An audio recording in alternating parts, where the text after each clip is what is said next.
Today's episode is sponsored by the all-new Acura TLX Type S.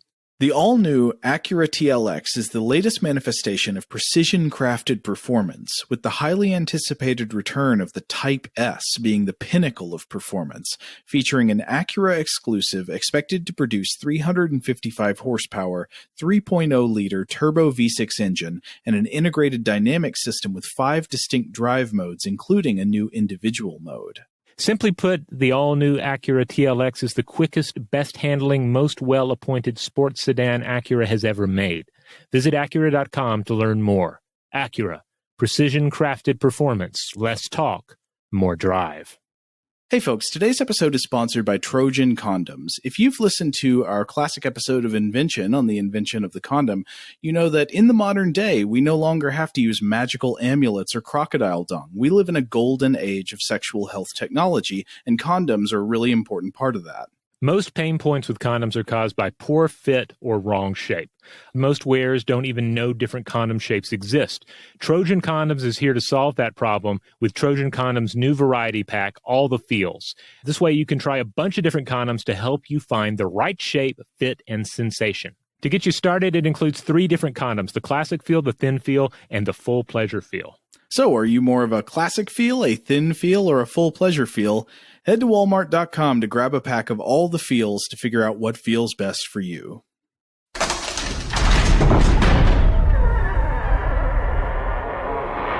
Hey, welcome to Stuff to Blow Your Mind. My name is Robert Lamb.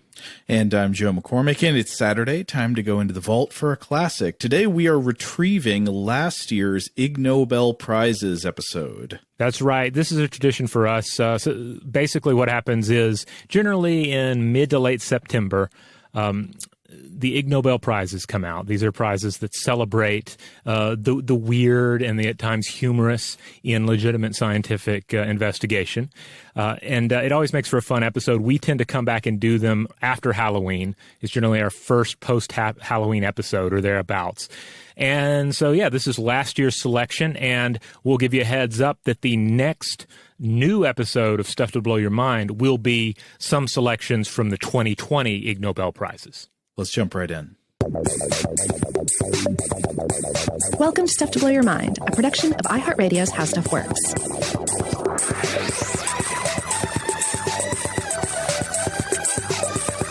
Hey, welcome to Stuff to Blow Your Mind. My name is Robert Lamb. And I'm Joe McCormick, and we are revisiting a yearly tradition. That's right. Every year, pretty much about this time, we look and see what was honored at this year's Ig Nobel Prizes. The prizes themselves come out, I believe, at the end of September or the very beginning of October. Bad timing for us. Yeah, because that's when we want to get into our Halloween content, and so we always do. We just steamroll ahead into the Halloween content, and then afterwards, especially after the dust is sort of settled on the Ig Nobel Prizes, the mainstream media coverage of the event has died away, then we come back and we pick through the winners, and sometimes we cover absolutely everything.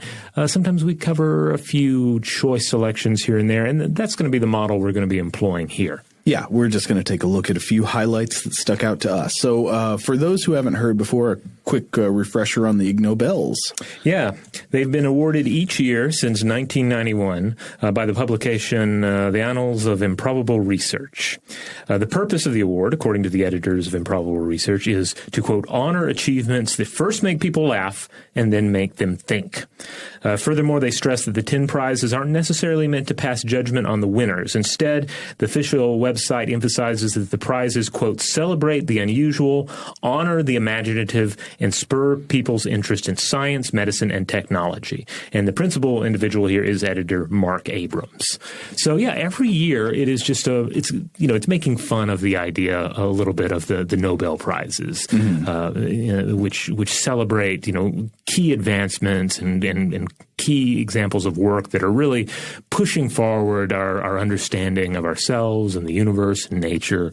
And the Ig Nobel Prizes tend to highlight more absurd entries, but not necessarily entries that are completely useless. And I think that's an important thing to stress, and something we've tried to stress in the past when covering the event, is that studies that are honored by the Ig Nobel Prizes may be snicker-inducing. They may seem a little silly at first glance, but they are all works of real science, of real ingenuity. And if nothing else, they are helping to expand the threshold of human understanding. Mm-hmm. Yeah, I mean, I think one of our favorite things to explore on this show is realizing that there's an interesting question in a place you wouldn't have expected to find it. And that's what a lot of this research does. And so on that note, let us turn to the first Ig Nobel Prize winning study that we would like to highlight here today. And that is the 2019 award winner in physics, awarded to Patricia Yang et al. For studying how and why wombats make cube-shaped poop. Wombats are so cute. They are. They are so adorable to look at. I mean, obviously the babies, any baby animal is going to be adorable. But even the adults look like living teddy bear creatures, like living teddy bear marsupials. I bet they're just nightmarish. You know, given how cute they are, I'm sure they kill thousands of people every year. No, I mean, to be clear, they can protect themselves, and sometimes they do harm humans if provoked. Or I think there have been cases where, like, there was a wombat that had the mange or something like that, and was therefore a little more agitated. So yes, they are kind of tough customers in their own right. They're not straight up Wolverines or anything, but they can look after themselves. So this particular paper, How Do Wombats Make Cubed Poo? This was presented at the 71st annual meeting of the APS Division of Fluid Dynamics, and I believe this was presented in Atlanta, Georgia, where, of course, we record the show. Yeah, I think at least part of the team is Georgia Tech, right? Yeah. Yeah. So the species here, Wombatus ursinus, is a pudgy herbivore, roughly the size of a kind of a thick dog, like a really thick dog. And it's a marsupial. They have pouches, but since they're burrowers, they have backward pouches so as not to fill the pouch up with dirt and endanger the young one that may be within the pouch. Oh, interesting. So like if they're pulling themselves forward on their belly through the dirt, the dirt does not go in. Right, yeah, because we can all imagine the cartoon scenario of it just filling up with dirt, right? Right. They have a slow metabolism. They feed mostly on grasses and roots, and they're largely nocturnal or crepuscular, so they're going to, they're not going to venture out usually in the brightest light of the day. They may come out, though, on particularly overcast days. And they can put up a fight if threatened, and you'll find them in Australia and in Tasmania. They're cute. They're not endangered, despite being treated as vermin by some farmers. And, I love this. Groups of wombats are sometimes called a mob, sometimes just called a group, but sometimes they're also known as a wisdom of wombats. Oh, man, that's better than a murder of crows. That is. It just imagines, these wise, cute, elder wombats that have so much wisdom to share with the world. I don't mean to be mean, but they don't necessarily look wise. They do look cute. They look more clever than wise. Well, what would you refer to them as? Like a snuggle of wombats? It would be a snuggie of wombats. That's pretty good. Or a slanket of wombats. A slanket of wombats. I like that. But one of the more puzzling attributes of the wombat has long been their poop, because it is cubic. And we're not talking necessarily perfectly cubic in a geometrical sense. But yet, for a world mostly devoid, pretty much completely devoid of natural squares, certainly natural biological squares, this is pretty darn cubic. Yeah, totally. I mean, if you come across these things in nature, you would think they were made by humans. Yeah, they look kind of like chocolate marshmallows, like really square chocolate marshmallows, if you see a picture of them. Yeah, not the cylindrical marshmallows, like the more old school, like carved out ones with corners. Granted, I think the image that we're both looking at here, they're dried a little bit, but still, even fresh out the chute, they are cubic in nature. It is really hard to imagine how these things are made. I don't know how much time one wants to spend contemplating a wombat anus, but like it just doesn't seem like a normal thing that would emerge physically from a what I would assume to be rounded anus. Well, the wombat anus is not immune from the inquiry of science, and that's where Yang and her team come in. And again, Yang is local, based out of the School of Mechanical Engineering at Georgia Tech, where she's a postdoctoral fellow.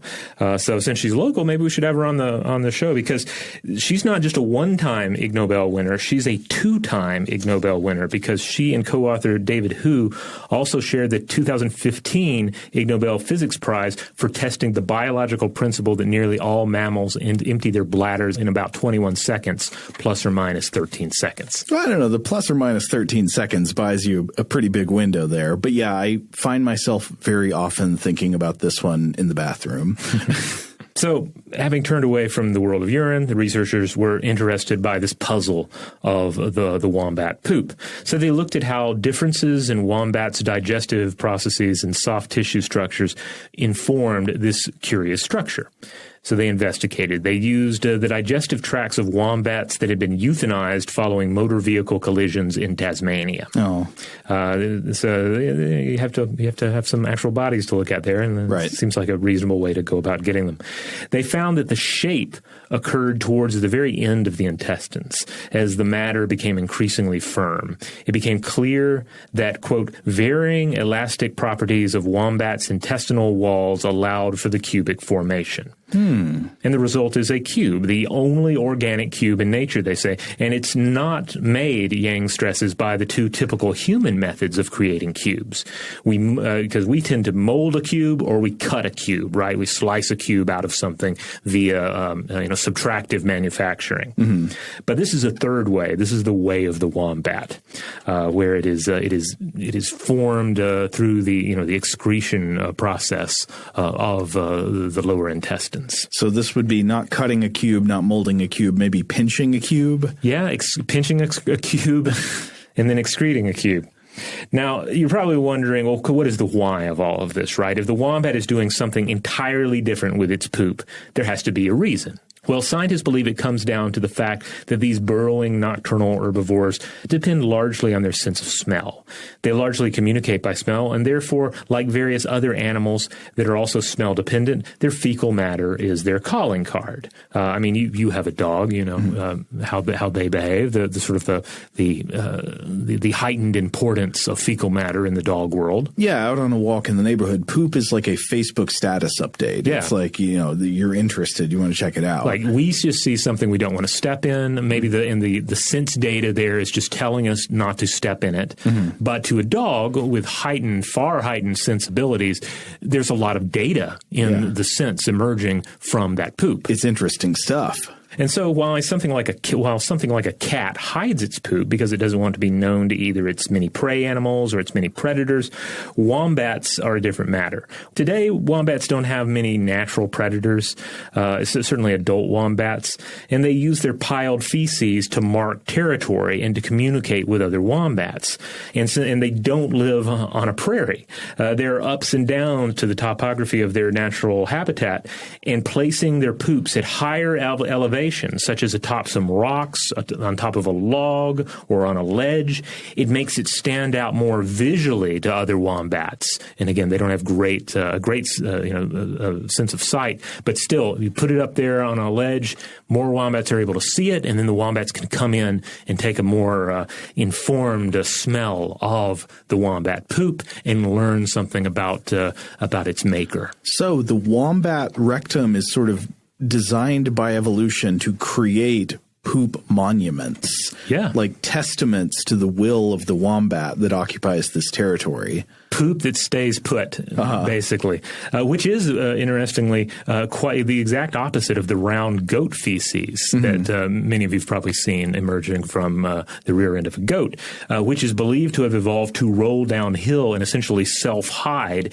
in hilly or mountainous terrain. So as better maybe to throw off a cougar that could be pursuing you or something. Right, yeah. Like for the goat, it's better that the poop just gets lost. But for the wombat has very specific needs that require the poop to remain in sight and to be found.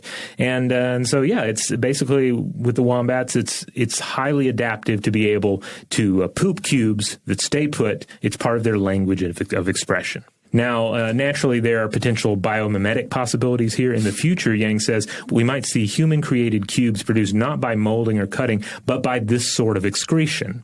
So I can't help but wonder if this will be the future of our Valentine's Day chocolates. Oh, yes, like a mechanical industrial anus for pooping out chocolate in exactly that shape. Exactly. Delicious. So that's the physics prize. And I just love this story because wombats are such interesting creatures. Mm-hmm. And this is ultimately extremely insightful. Like this is something that, yes, it's laughable because it's poop from a cute marsupial. Mm-hmm. But on the other hand, it illustrates something amazing about evolution and also highlights where we might go in the future when it comes to making cubical candy. And if you want to learn more about this, Patricia Yang also has a website, patriciayang.net. Excellent. Well, maybe we should take a quick break, and then when we come back, we can talk about dirty money. This episode of Stuff to Blow Your Mind is brought to you by Infiniti. Make your car buying experience as convenient as it is luxurious during the Infiniti Winter Sales Event with Infiniti Now. Infiniti has rethought every step you take to get into a vehicle, so each aspect of the process can be on your terms. That means purchasing and leasing is offered online, so you can do it in the comfort of home. Test drive without going to a dealership, and get sales and service from anywhere with pickups and drop-offs that come to you. It's the type of luxury that's made to fit you and your lifestyle, so you can shop, buy, and service the way you want. Infiniti Now. Experience the new way to buy an Infiniti at shopinfinitinow.com. Available at participating Infiniti retailers. This episode is brought to you by IBM. Today, every answer matters more than ever before, because whether it's about health, deliveries, or finance, some things just can't wait. That's why IBM's helping businesses manage millions of calls, texts, and chats with Watson Assistant. It's conversational AI designed to help your customers find the answers they need faster, no matter the industry. Let's put smart to work. Visit ibm.com/Watson Assistant to learn more. All right, we're back. Dirty money. Mm-hmm. This is this year's economics prize for the Ig Nobels. This went to Habib Gedek, Timothy A. Voss, and Andreas Voss for testing which country's paper money is best at transmitting dangerous bacteria. The paper was called Money and Transmission of Bacteria in Antimicrobial Resistance and Infection Control in 2013. And so the authors here start out with a pretty obvious fact. Cash gets handled a lot. It changes hands. You touch it. I touch it. Tom Atkins probably touched it. Ted goes to the bathroom and then he touches it. You sneeze, then you handle it. Then you pay for your lunch with it. Somebody pays me the gambling debts they owe me with that same money. It seems like a pretty obvious vector for disease transmission. Yeah, when you were a kid, you probably heard this. And if you, like me, are a parent, you've probably said this. Don't put that money in your mouth. It's filthy. Right. I mean, for some reason, when I was reading about this research, the thing that kept popping into my mind is that episode of Parks and Recreation where you find out that all the Pawnee citizens drink from water fountains by putting their mouth over the fountain part. I'd completely forgotten about this until you mentioned it. Yeah. There was also a skit from the Upright Citizens Brigade that comes to mind. Yes, that we can't go into full detail about here, but you can probably figure it out. Yeah, somebody who chose to pay for things with befouled pennies that they themselves had intentionally befouled. Right. But as we know, not all physical substrata are equally hospitable to germs. So the authors here tested different national currencies to see how well they transmitted various multi-drug resistant bacteria, including methicillin-resistant Staphylococcus aureus, or MRSA, an extended spectrum of beta-lactamases producing E. coli, and vancomycin-resistant enterococci, or VRE. So here's the method. The authors got a bunch of different banknotes from different countries, including the euro, the US dollar, Canadian dollar, the Croatian kuna, the Romanian leu, the Moroccan dirham, and the Indian rupee. And they first, of course, started off sterilizing the cash with UV radiation. You don't want to bring in any pre-existing germs. Right. Then they inoculated the money with incubated strains of the bacteria they were testing. And then the cash was left out to dry for several lengths of time, I think 3 hours, 6 hours, and 24 hours. And then the experimenters tested which banknotes allowed bacterial colonies to survive after the various drying periods. And then in the second experiment, they also tested the effects of people rubbing the banknotes with sanitized hands. Would the bacteria transfer from the infected banknotes to people's hands? So which money came out on top? Well, the Romanian leu was one of the most germ-friendly. It yielded all 3 drug-resistant pathogens after 3 and 6 hours of drying, and it was the only currency that still had a pathogen after a full day of drying, and that pathogen was VRE. The Canadian and U.S. dollar yielded only MRSA, so I assume it's the U.S. money that Scrooge McDuck swims through in his vault. Oh, well, maybe he had it purified, because I've always heard that Scrooge McDuck was actually a bit of a germaphobe. Oh, yeah? Did he take after Howard Hughes? Yeah. Yeah.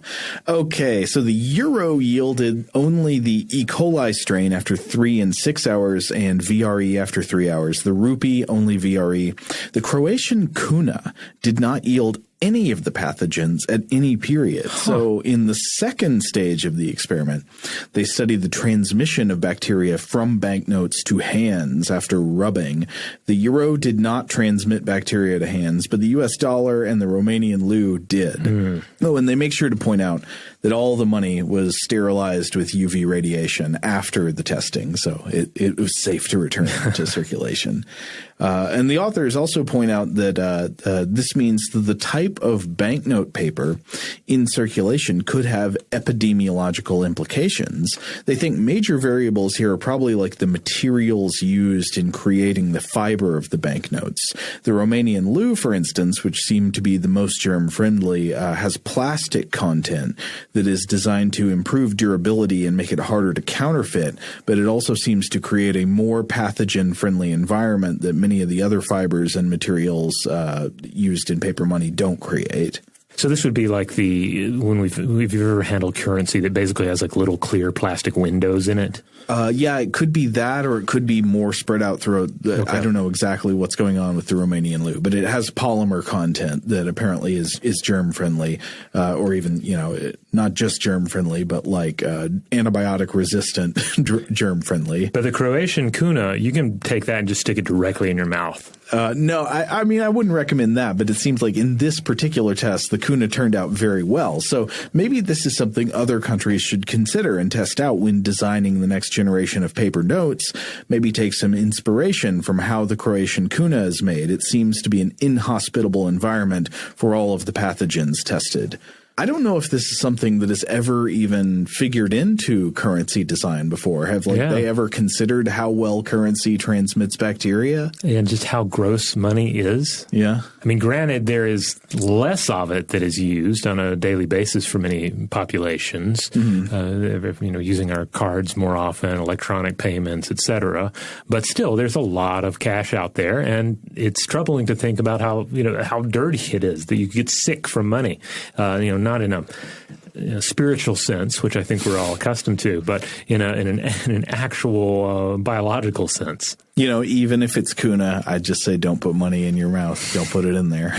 Okay, so also I wanted to talk about one, not for a long time, just a quick look at the 2019 Anatomy Prize, which was awarded to Roger Musset and Boris Bengudifa for measuring scrotal temperature asymmetry in naked and clothed postmen in France.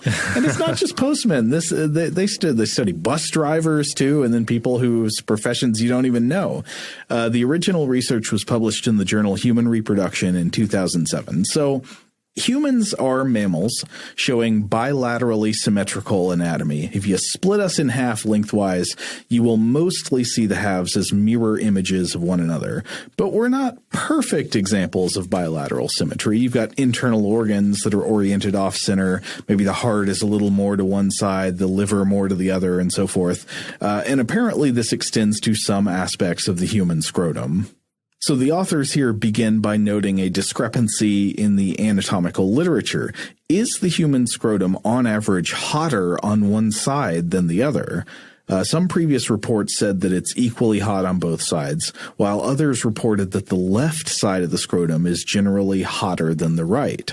Interesting. And of course, this comes down to the fact that, of course, on one side is one testicle, on the other side is the other testicle. And of course, part of the whole design of the testicles has to do with the fact that there's an importance of maintaining certain temperatures. Absolutely. I mean, this is highly reproductively significant information. Temperature of the male reproductive organs plays a role in gamete production and thus in fertility. So, in fact, the major biological purpose of the scrotum, as you alluded to, seems to be thermoregulation, to move the testicles near or away from the body to help keep them as close to optimal temperature as possible.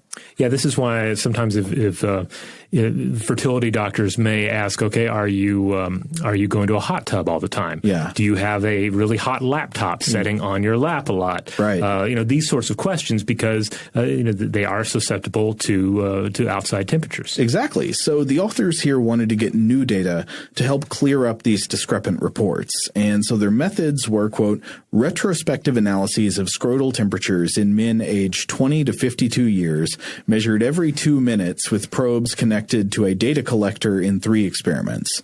So 3 different experiments. They tested this out both naked and clothed in a number of different body positions. They also tested it on, yes, postal workers who were working in a standing position for 90 minutes at a time. And they also tested it out on bus drivers who were working in a sitting position for 90 minutes at a time. And they found that, especially in the clothed state, left scrotal temperature was higher, significantly higher than right scrotal temperature. Now, why is this? They offered a number of possible explanations, including differences in blood flow and cutaneous heat receptors, bilateral differences in testicular volume. So if like one testicle is bigger than the other, that might also affect temperature. But then finally, one thing they pointed out as a possible explanation is the resting position of the penis, which really seems to naturally go more one side than the other. And they cite a study from 1997 by Bogart et al. That found that the penis is naturally positioned to the left in about 89% of cases. Interesting. So really it was an inside job the whole time. It seems very likely to be. This study is really interesting too, and then it's looking at like the clothed human and the naked human, especially, because you really have to think at times like how to what extent does clothing, change the definition of the biological human experience, Oh, sure. I mean, clothing is a technological innovation. It comes fairly recently in our evolutionary history, and it's reasonable to say this might somewhat change our reproductive behaviors and how the body's reproductive organs respond to the environment. So, like, part of the environment our bodies were shaped for might not necessarily be having like the testicles tightly packed against the body within some kind of container all the time. Right. Though, I mean, to our credit, like that I think was a huge accomplishment. Like, if you think back to a time when human beings did not have underwear, meaning they did not have as much control on like how tightly bound parts of their body were to their person.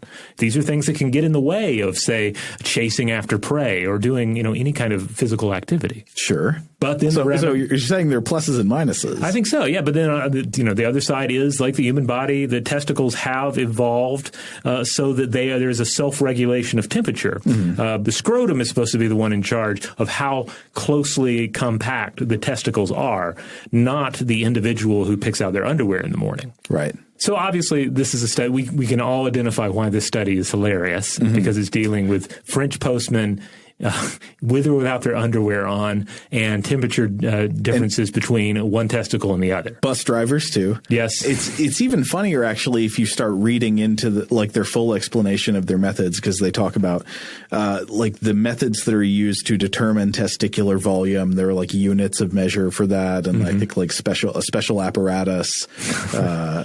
It's called like an orchidometer or something. This like is that. the probe that was mentioned. No, I think the orchidometer. I might be getting that word wrong. It's something like that. It's to measure testicular volume. Oh, okay. I don't know exactly what the deal with the probe was. They didn't like have a diagram that I found. But still, again, this gets down to human biology, reproductive systems. So it is an important study.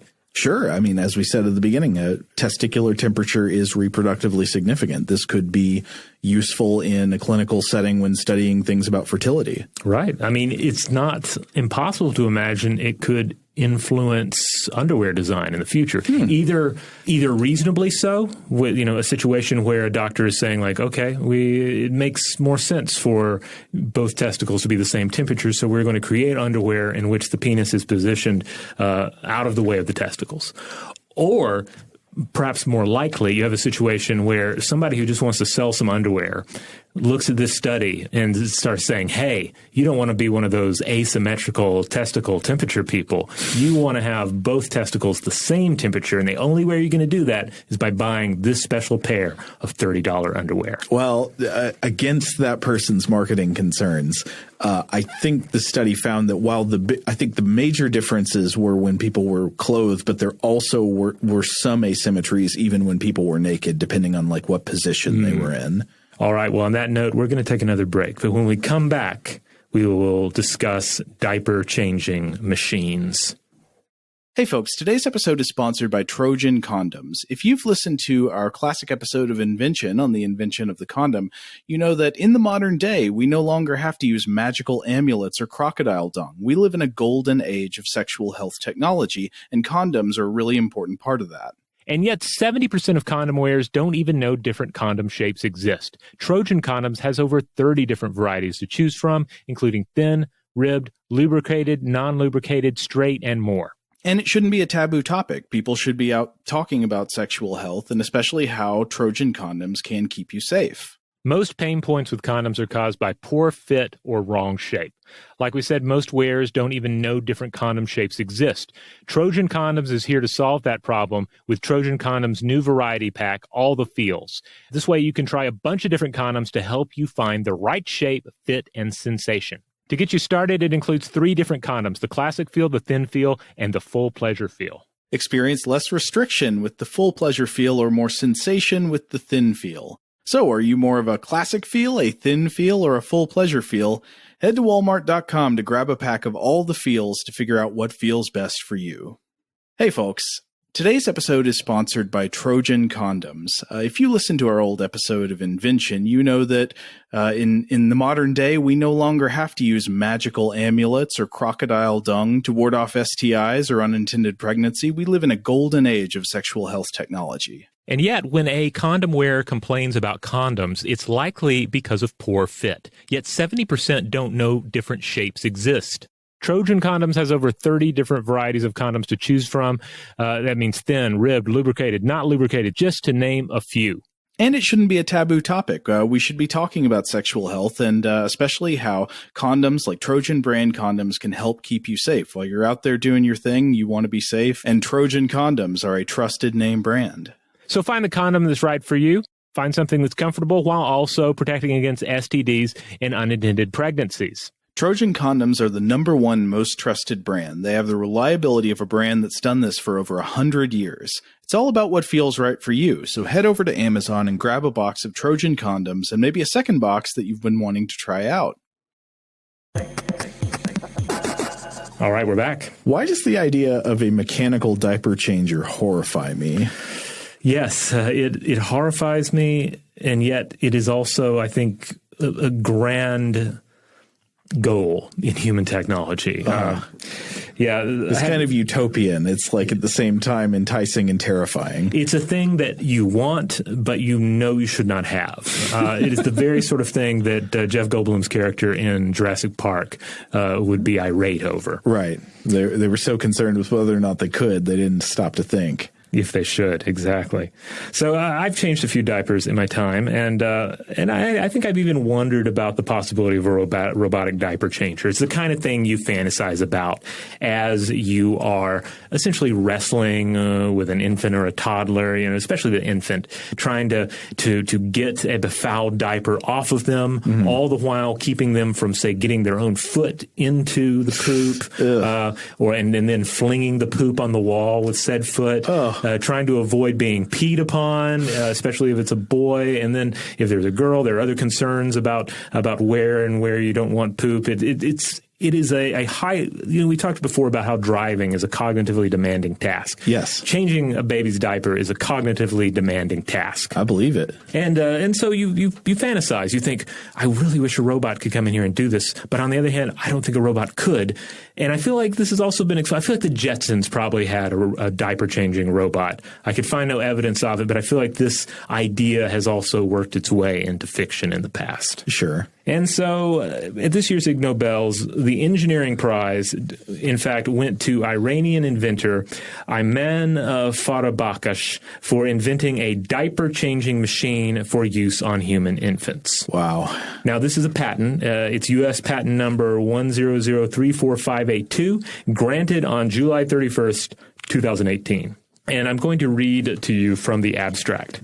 Quote, a washer and diaper-changing apparatus includes a main chamber, a glass window, a seat, a leg holder, a safety belt, a diaper-removing arm, a sprinkler, and a dryer.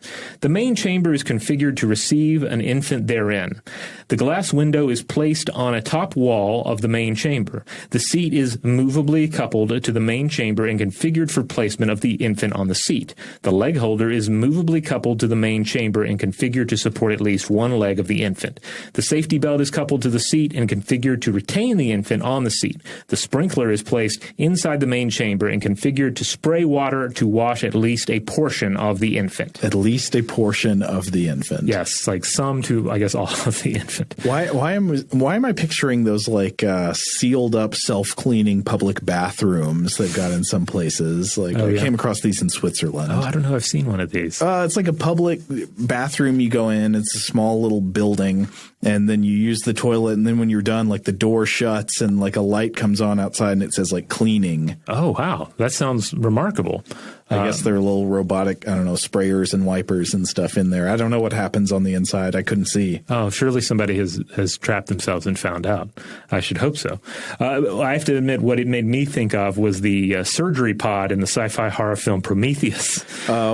A horrifying scene, but I think actually one of the most effective parts of the movie. Oh, yeah. Because if you haven't seen it, basically the idea is that it is a surgery pod created for a specific male individual and an elderly individual and is supposed to take care of any needs that individual has. And then our heroine in the film eventually has to use it to remove a xenomorph from herself, but she's having to sort of improvise with the machine, and it's terrifying. Just like not so much even, I mean, certainly it's terrifying when the thing starts cutting into her, but just her climbing into it, realizing what's about to happen, makes for some great sci-fi horror. Yeah. So, yes, I thought about that throughout reading this patent. However, the patent does have some sketches, and when you look at them, the design looks less like a high-tech surgery pod and more like a washing machine or an oven. A dishwasher, a dishwasher, not a washing machine. Yeah, it's like a front loader. Right, it doesn't have a spin cycle for the infant. Not this version. Maybe a future model will. So, Ayman Farabakash is an associate professor of Islamic Azad University in Iran, and his engineering research involves nanostructures and nanoparticles. So this is a legit engineer here that has developed this. And here's a little more from his patent. Quote, the apparatus may be said to be automatic in some implementations, in that once the infant is placed inside the apparatus, various steps may in some cases be carried out automatically without needing the operator to touch the infant or interact manually with the diaper or infant during the changing process, which may create a more sanitary environment for the ambient area and the operator's hands. So I looked for more background on this concept, and I wasn't able to find much to really shed light on just like how serious he is with the proposal. As in, does he seriously see this as a place our technology will get to within a human lifespan, or is this more of a sort of an engineering thought experiment? Like, if you could create this thing that we sometimes fantasize about existing, how might we go about it? What might an apparatus like that look like? Sure, because, I mean, again, jokes aside, as you mentioned earlier on, it is a job that people really probably would like to outsource if they felt they could do it safely. And if it is a thought experiment, though, it is kind of a perfect thing to think about when contemplating the idea of having machines that operate alongside humans or upon humans in a human environment. Because I can think of very few examples of such a highly sensitive and specialized job for a machine than changing the diaper of an infant. Because granted, we desire a mechanical baby changer because, number one, it's a gross job. Number two, it can be challenging or frustrating to do.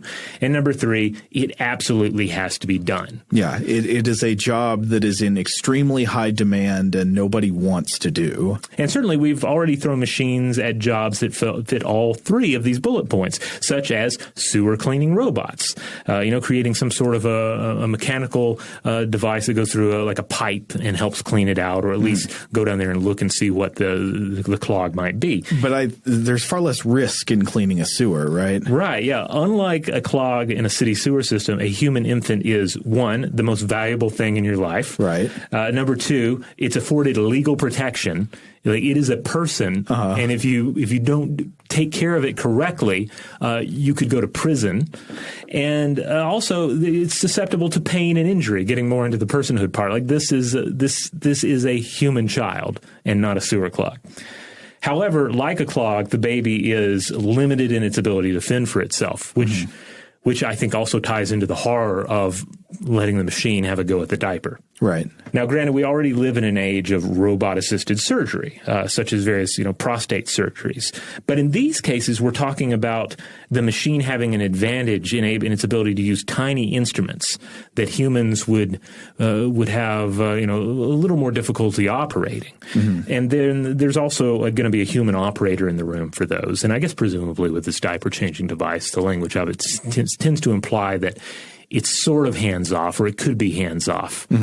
The robotic baby changer, however, it doesn't really benefit from tiny tools. It doesn't really have an advantage over human hands, or more specifically, a human ability to roll with what is often a puzzle. Again, how to wipe the poop without the child getting a foot in the poop, how not to be peed upon, how to keep the child from rolling over, grabbing the diaper and flinging it, etc.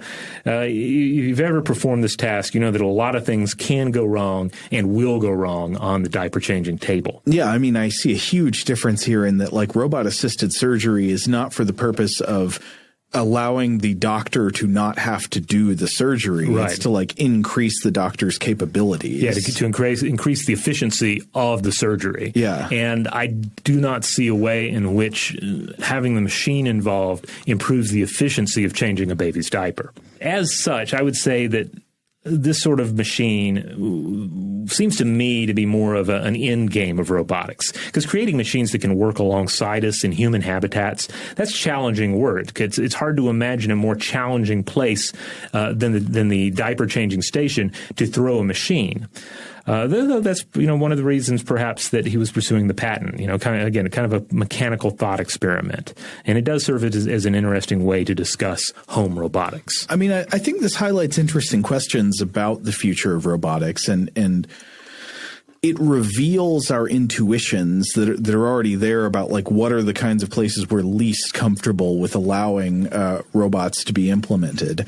I mean, even if you came up with a pretty good robotic system that worked pretty much all the time, people still probably might just not feel comfortable with, like, allowing robotic arms to be moving around near their baby, right? Right. Like one of my for very understandable reasons. Yeah, like one of my, I think a very positive area of robot exploration is in elder care, particularly among Japanese robotics companies. In that case too, you're looking at aging population with fewer individuals to look after them, and also you're dealing with environments where, for instance, if you need help getting up and down from a toilet, which is something that that can and will happen with individuals of advanced age.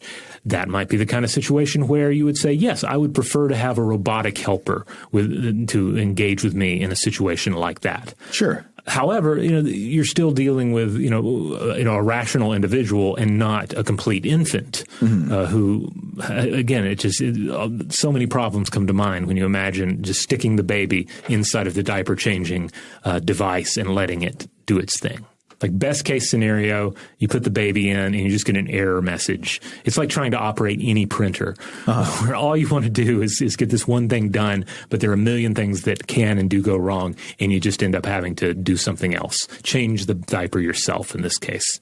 With printers, I think we've talked about this on the show before, haven't we? That like printers seem to follow an inverse law of technological advancement where like as most technology becomes better and better and more user-friendly, printers always go in the opposite direction. Like every year they get worse and more incompatible with everything. Oh, yeah. The last time I went to buy one, I was thinking, Apple makes pretty good computers. I bet they make a pretty good printer. I'm going to buy that printer. I don't care if it's overpriced. And, of course, they don't make a printer. They're printers that are compatible with their machines. But it's almost as if they're like, no, we're not touching that. That's just too complicated. It'd be bad for our brand to have a printer.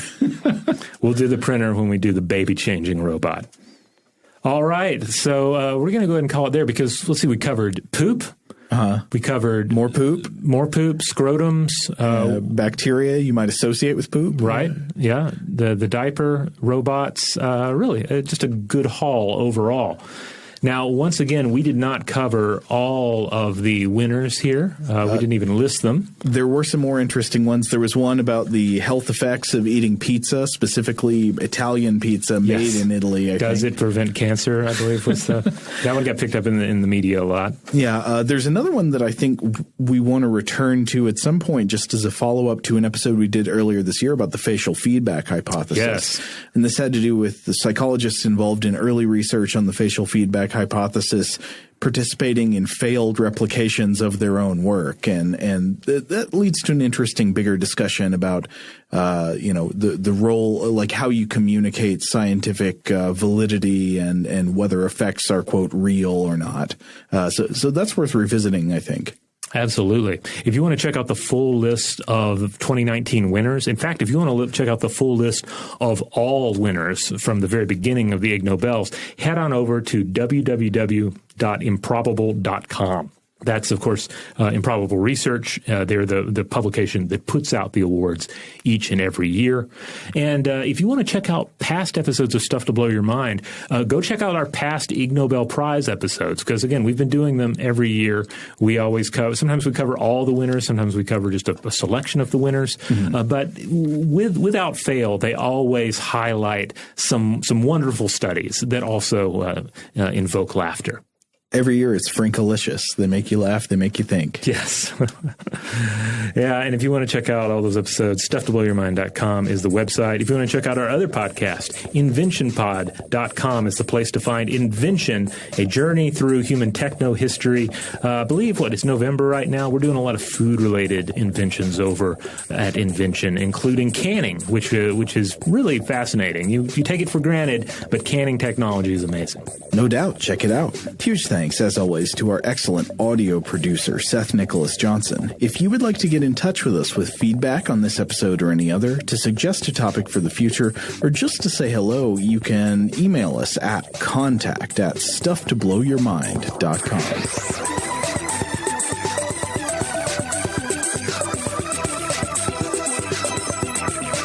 Blow Your Mind is a production of iHeartRadio's How Stuff Works. For more podcasts from iHeartRadio, visit the iHeartRadio app, Apple Podcasts, or wherever you listen to your favorite shows.